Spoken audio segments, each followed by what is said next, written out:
Frères et sœurs de présentiel comme ceux qui sont sur des réseaux sociaux, shalom. Nous bénissons Dieu notre Père pour ces merveilleux moments de partage de sa précieuse parole et vous saluons dans le précieux nom de Christ Jésus.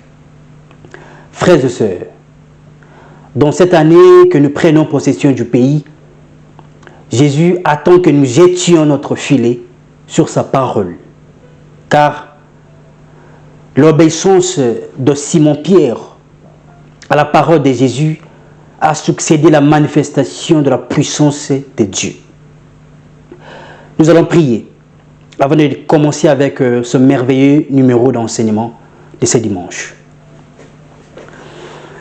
Excellent Père de grâce, nous nous repentons, car jusqu'à ce jour, nous nous appuyons sur notre propre force et agissons selon notre propre pensée. Et cela nous a conduit à la frustration et à l'échec total. Nous revenons à toi, Père, et à ta parole. Et désormais, sur ta parole, Seigneur, nous jetterons notre filet dans le nom de Jésus-Christ, ton Fils. Ainsi prié. Amen. Gloire à Dieu pour ce dimanche de la présence de Dieu. Notre titre de ce dimanche, c'est « Sur ta parole, je jetterai le filet ». Sur ta parole, je jetterai le filet. Je résume. Aujourd'hui, rassurez-vous que vos efforts soient dirigés par Dieu et pour Dieu. Et vous découvrirez des résultats qui ont pu vous échapper dans le passé. Vous retournerez de nouveau sur le lac où vous aviez travaillé durement, mais en vain. Il y a encore de miracles, un témoignage pour celui qui agira cette fois-ci sur la parole de Jésus. Sur ta parole, je jetterai le filet. Lisons la Bible. La Bible dit dans le livre de Luc, chapitre 5, au verset 1 jusqu'au verset 6. On va faire un enseignement textuel. Lisons la Bible. La Bible dit, comme Jésus s'est trouvé auprès du lac de Génézareth, et que la foule se pressait autour de lui pour entendre la parole de Dieu. Je vais d'abord expliquer la parole du Seigneur.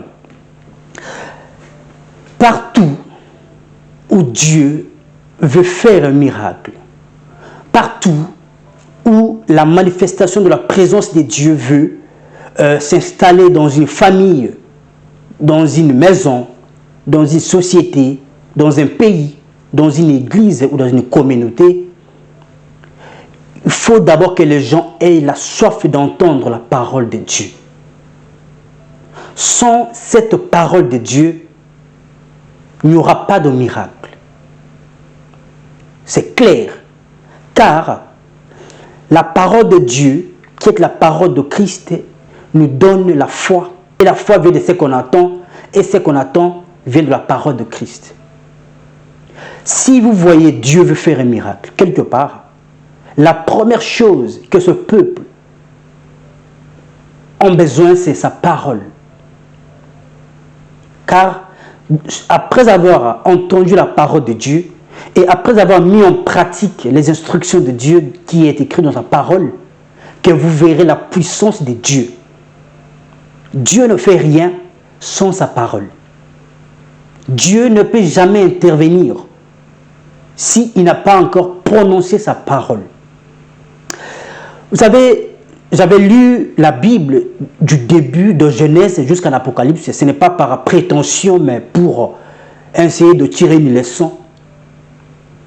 Je n'avais jamais vu un signe, je dis bien le signe qui prouve que ces moments-ci, Dieu veut faire un miracle. Ces moments-ci, Dieu, si vous voyez ces signes, cela signifie que Dieu veut faire un miracle? Non.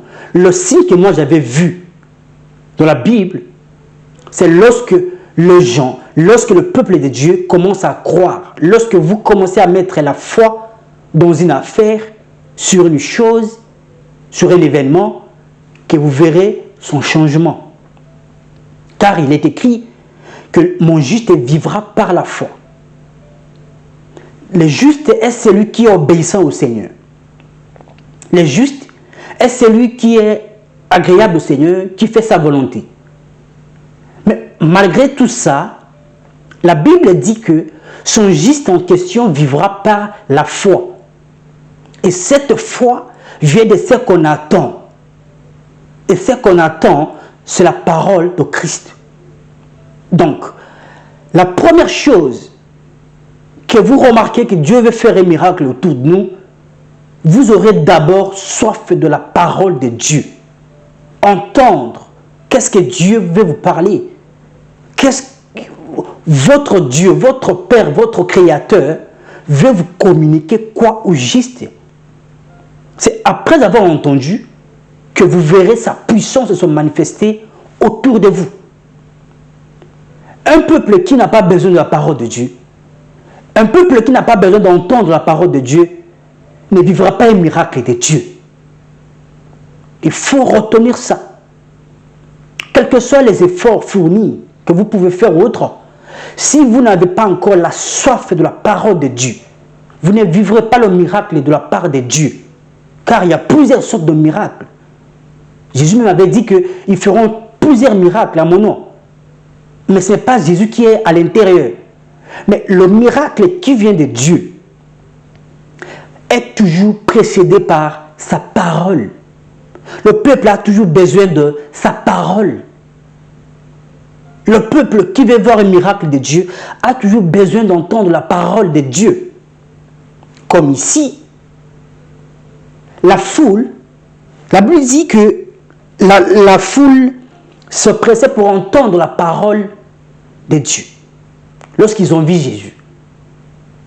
Et Jésus fait toujours des miracles là où ils croient en lui, là où ils croient en sa parole.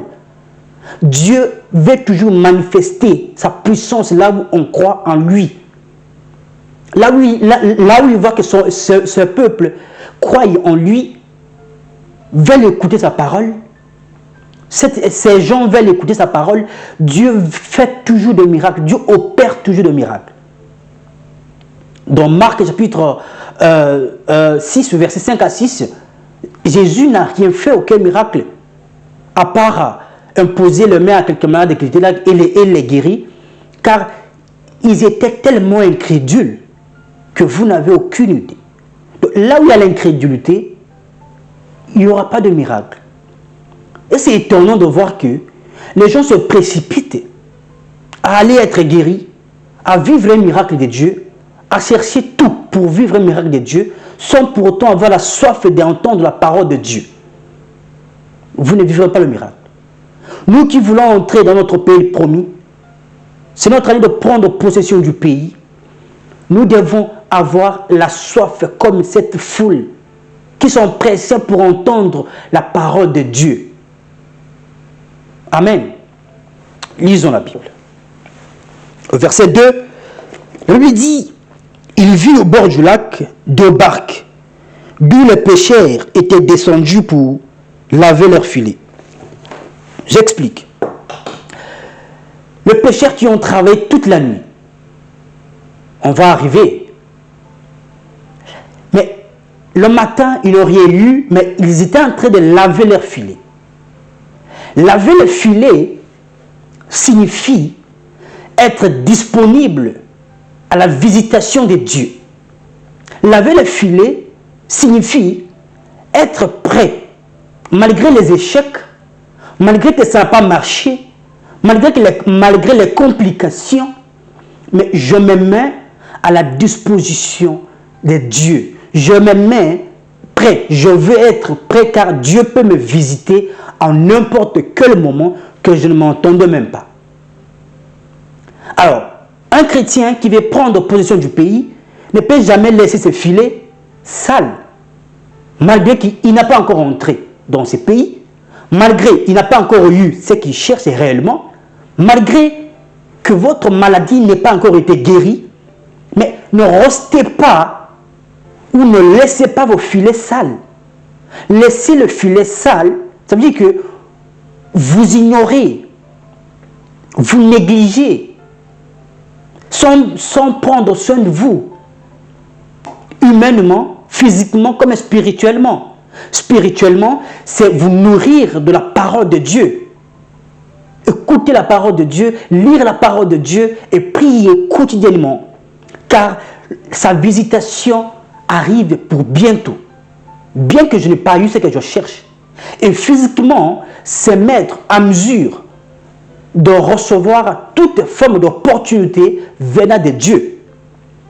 Et j'attends beaucoup de gens me dire, pasteur, je veux que vous priez pour moi pour le travail. Et quand je pose une question de savoir, vous avez quelle qualification? La personne me dit, elle n'a pas de qualification. Mais elle avait du boulot.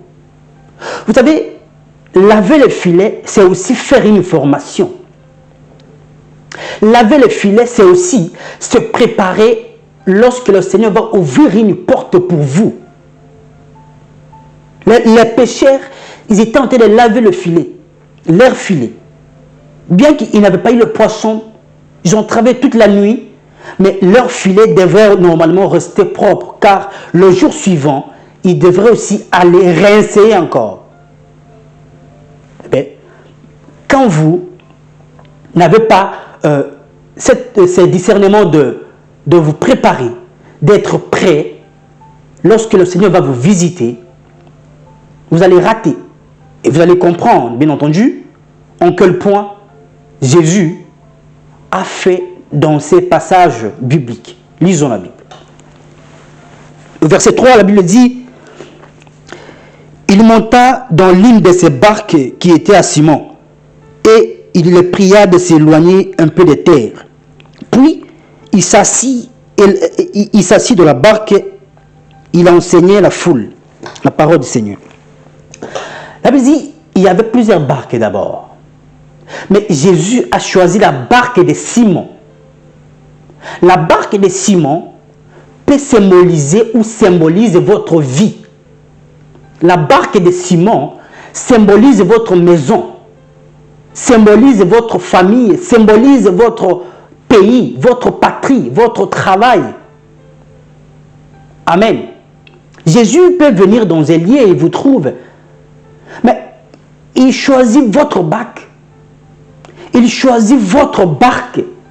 Il choisit votre vie. Il choisit votre famille.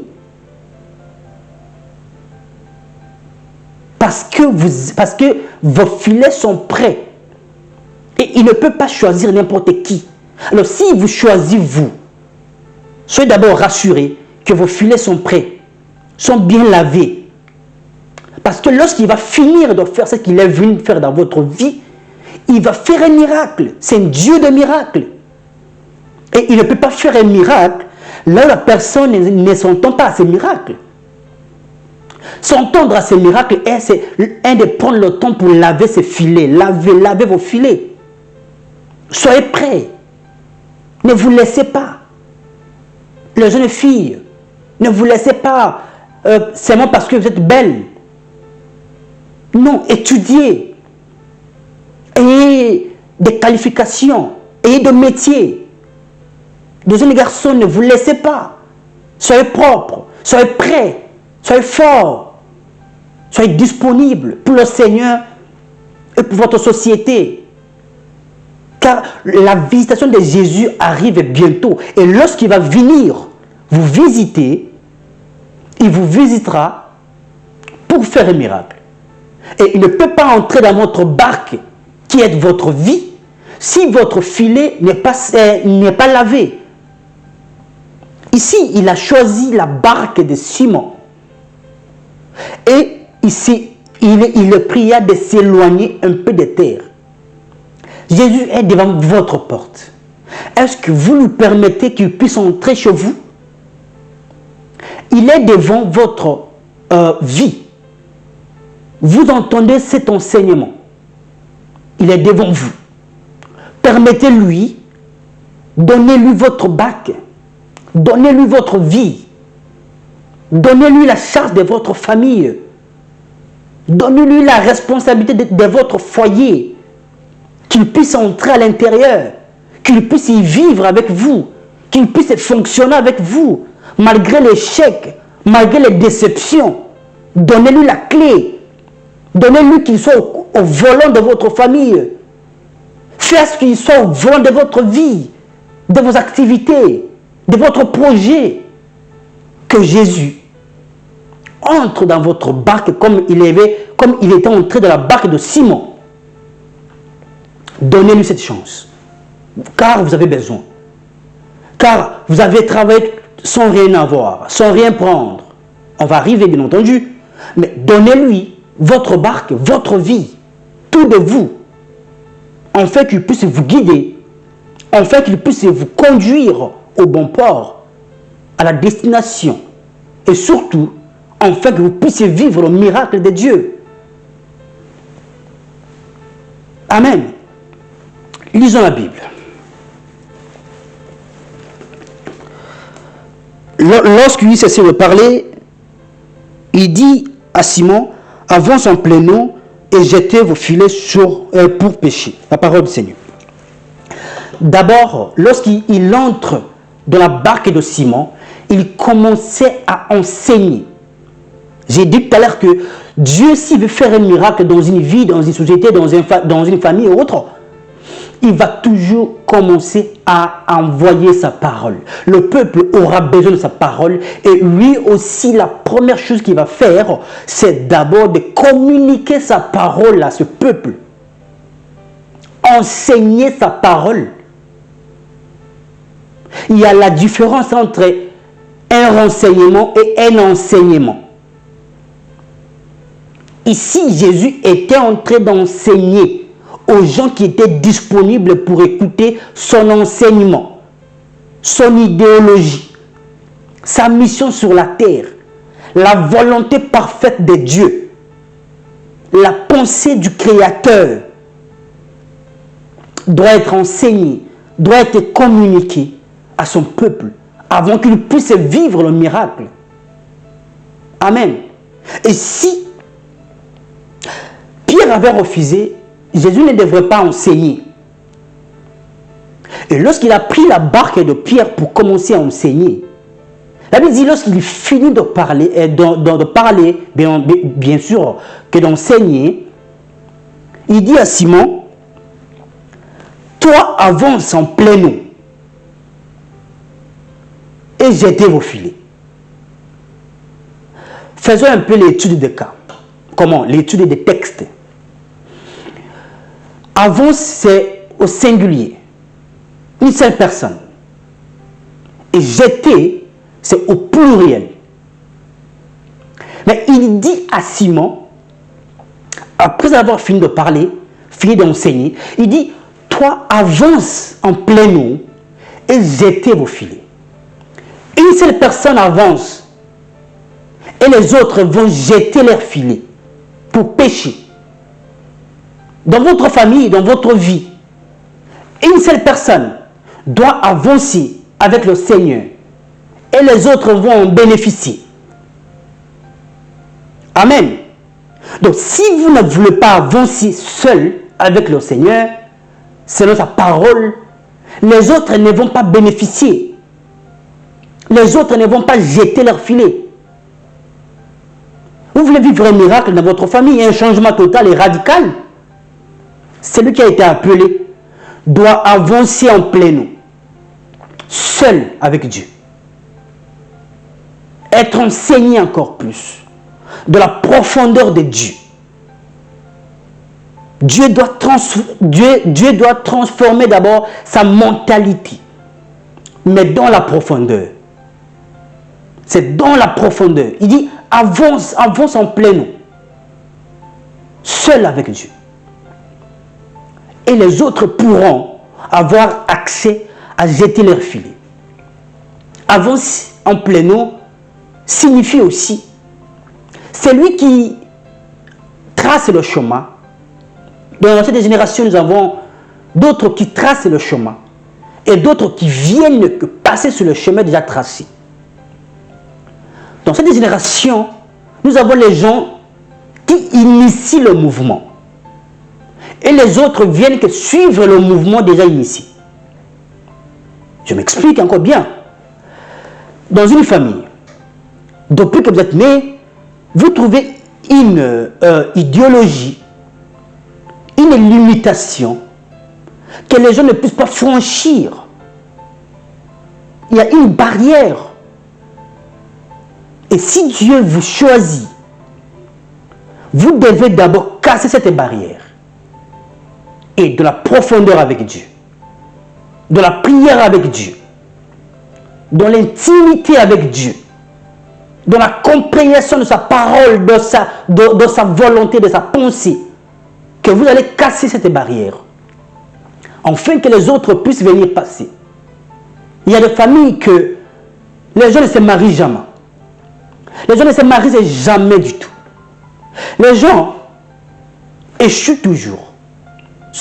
Les jeunes filles sont toujours enceintes dans leur maison familiale. Mais vous, jeunes filles, vous devez casser cette barrière. Et Jésus vous dit en ce dimanche, avance en plein eau. Avance encore en plein eau. Et les autres pourront jeter leur filles. Et les autres pourront bien se marier légalement. Si toi tu n'avances pas, les autres ne jetteront pas leur filet, les autres ne bénéficieront pas de la visitation de Dieu dans votre famille. Dieu veut vous visiter au travers de vous. Mais vous devez avancer en plein eau. Vous devez faire que les autres qui viendront derrière vous puissent passer facilement dans le chemin qui avait la complication, qui avait des échecs et autres. Avancez en plein eau et les autres vont jeter leurs filets. Pour tracer la route dans une forêt, là où il n'y a pas encore la route, ce n'est pas facile, n'est-ce pas? Ce n'est pas évident, n'est-ce pas? Mais si une personne se décide, déterminée, commence à créer la route, les autres ne viendront pas encore pour faire la même chose. Ils vont venir que pour passer seulement. Et de la facilité. C'est ça, avance en plein eau. Il dit à Simon, avance en plein eau et jetez vos filets.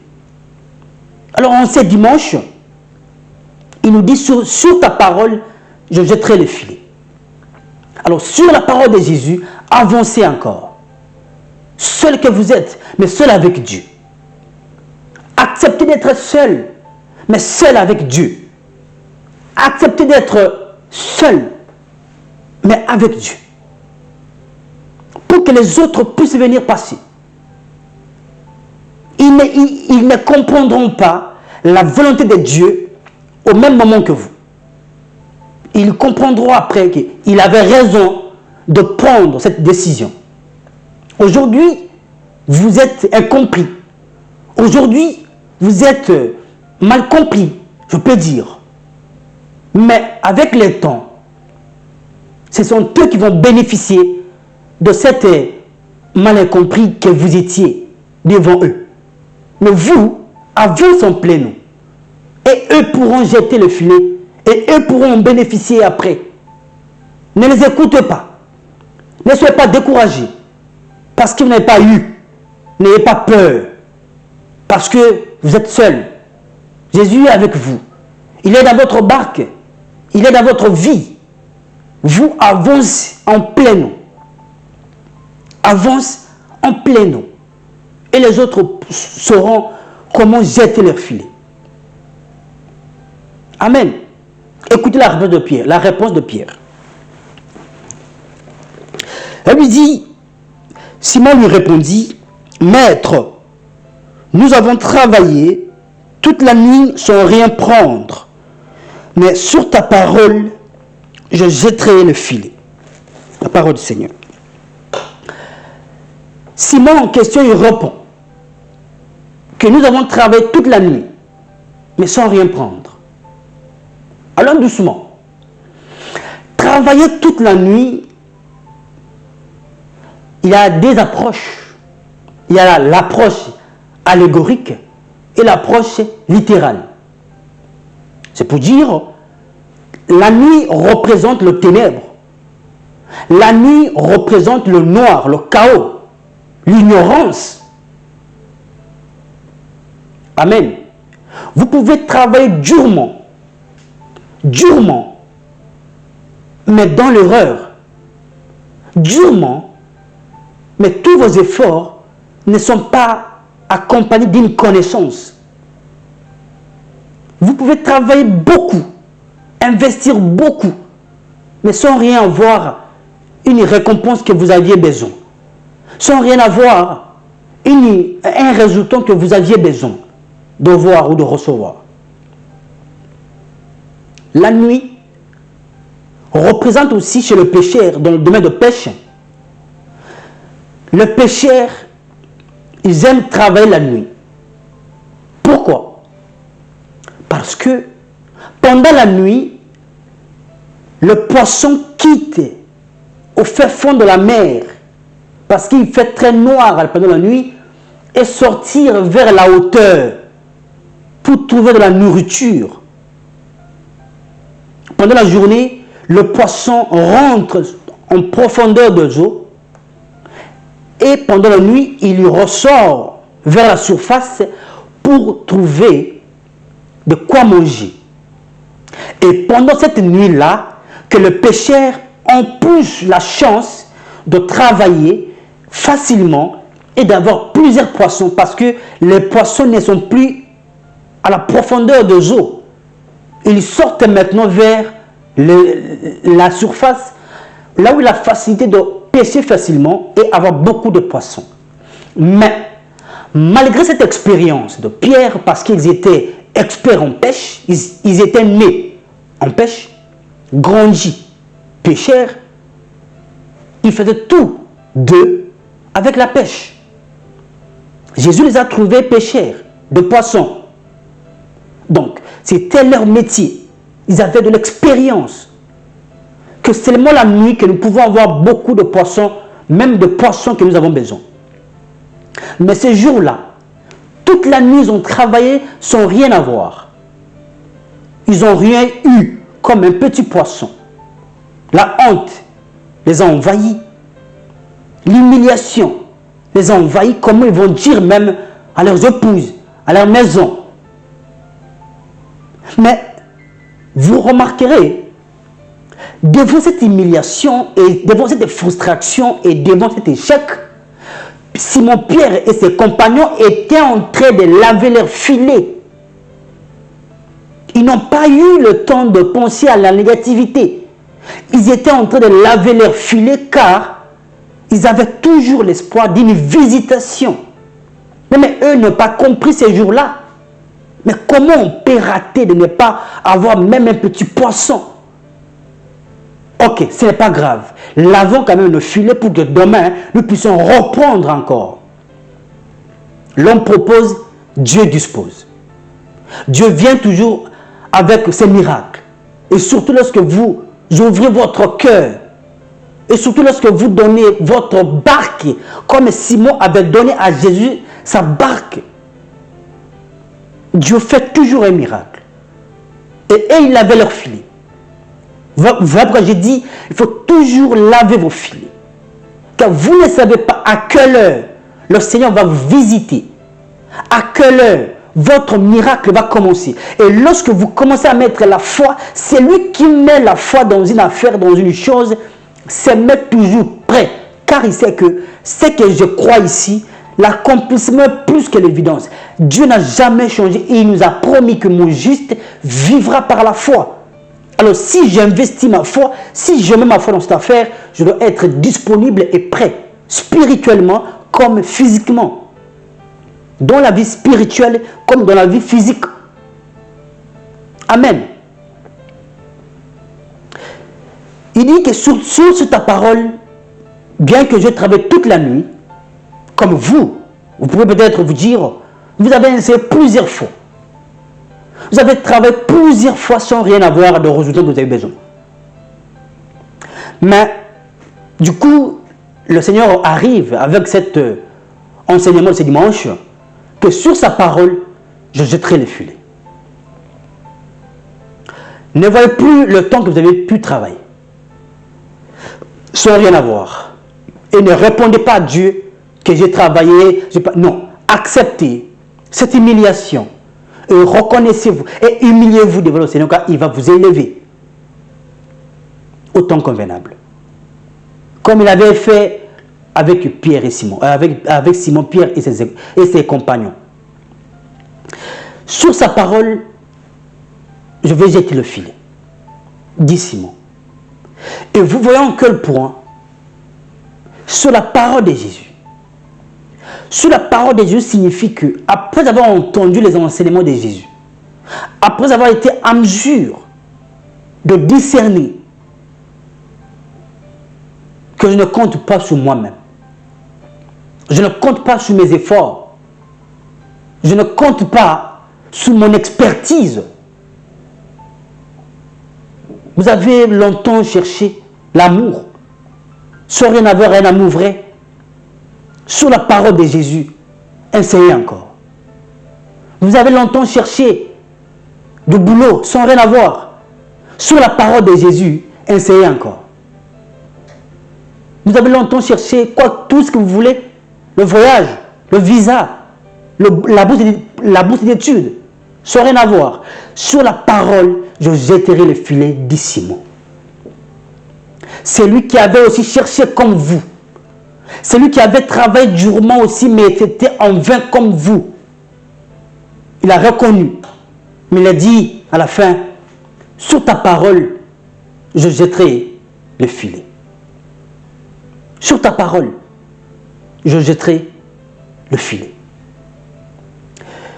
Et celui qui accepte de jeter son filet sur la parole de Jésus, d'abord, il n'aura pas à s'inquiéter. Pourquoi?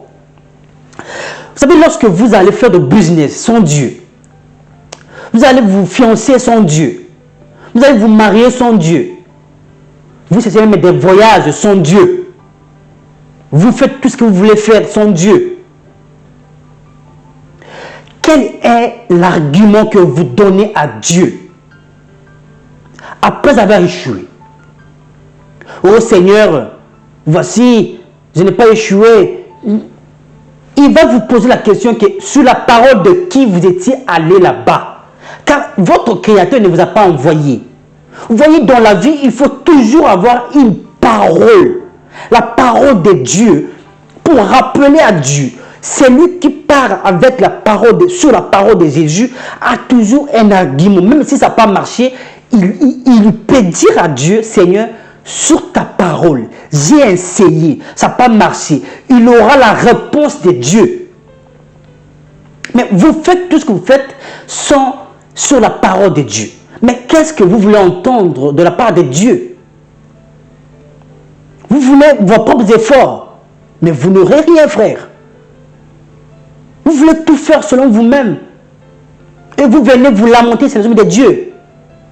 Pasteur, j'ai essayé. Oui, vous avez essayé, mais c'était sur la base de qui? Qui vous a envoyé? C'est Dieu qui vous a envoyé, ou bien ce sont vos propres désirs, ou initiatives, ou envies, ou vouloir imiter les autres. Vous savez, en voulant trop imiter les autres peut devenir un blocage, si vous ne connaissez pas ça. Mais faites tout sur la parole de Jésus. Donc, un, vous n'allez pas échouer. De deux, même si ça n'a pas encore marché, vous avez un argument pendant vos prières pour rappeler à ce Jésus, Jésus, je t'ai pour moi couché sous mon couette, tu m'as dit de sortir, je suis sorti, voilà pourquoi je n'ai pas eu. Qu'est-ce qui se passe? Il va vous donner une réponse ou un résultat que vous avez besoin. Je n'ai pas dit que deuxième plan, car Dieu n'a pas le deuxième plan. Il maîtrise le commencement jusqu'à la fin, le présent. Il gère tout. Il gère les circonstances et les événements. Il n'a pas le deuxième plan. Mais quand vous allez sur sa parole, vous aurez toujours ce que vous n'avez jamais eu avec vos propres efforts. Amen. Vous faites tout sur base de qui et au nom de qui et qui vous envoie. Lisons la Bible. Verset 6, la Bible dit